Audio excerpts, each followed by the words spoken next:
ఈ మధ్యన మా బాబు ఒక ఆయన చాలా అందంగా ఉంటాడు, బాగుంటాడు. ఏమండి, మా బాబు మాట్లాడుతున్నాడు. వాళ్ళకి పక్కనే నేను చేసుకున్నాను పెళ్ళి. తెల్లవారులు అంటే 5-6 ఏళ్ళ కింద తెల్లవారులు చచ్చిపోయినట్టు కలుగుతున్నాను. నా బాగున్నాడు. ఒకేసారి లేదా నా భార్య లేదా ఏమన్నా తమ్ముడు చనిపోయింది నాకు కలుగు కేవలం అది కలగాలమ్మా. పొద్దునే వేసేసరికి మాత్రం అప్పుడు నాకు చాలా బాధ, భయం ఒకేసారి కలిగి ఆ తెల్లవారులో ఆ ముహూర్త సమయం అంటా ఉంటున్నాం. అప్పుడు కనుక మనం లేచి తెల్లవారులో 4:30 లేచి స్నానం చేశామనుకోండి, 60-70 ఏళ్ళు బతికే వాళ్ళు 120 ఏళ్ళు బతుకుతారు. మనం ఏం చేయాలి? తెల్లవారులో 4:30 లేచి స్నానం చేయాలి.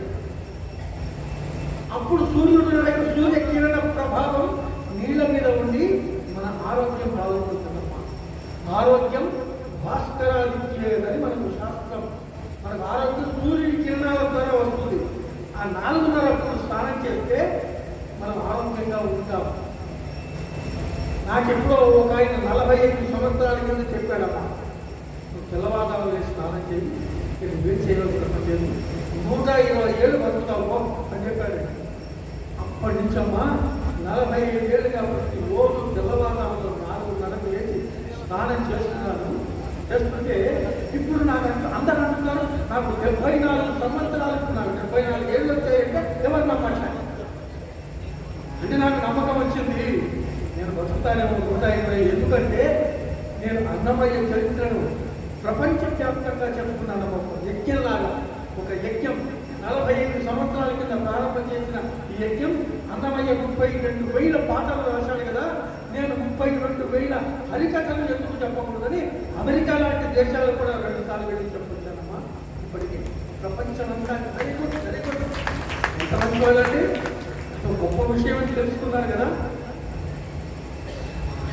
నా గొప్పతనం కాదది, స్వామి వారి గొప్పతనం అది. మరే వెళ్ళి చెప్పరా అంటే చెప్తాం. మనం ఏంటమ్మా, మన నిమిత్త మాత్రం అంత స్వామి సంకల్పం. నాకు నమ్మకం వచ్చింది.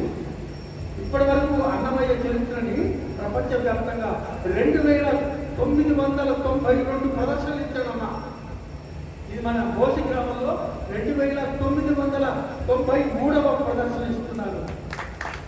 ఇంకా 300 ప్రదర్శనల వరకు నేను హరికథలు చెప్పవలసి ఉంది. అంతవరకు నేను బతుకుతానని నమ్మకం వచ్చింది. ఎందుకంటే 74 కదా, ఇంకొక 300 అంటే ఇంకొక 10-7 సంవత్సరాల్లో అయిపోవచ్చు బహుశా. మన భౌతిక గ్రామంలో మన గంగుల చిన్నగా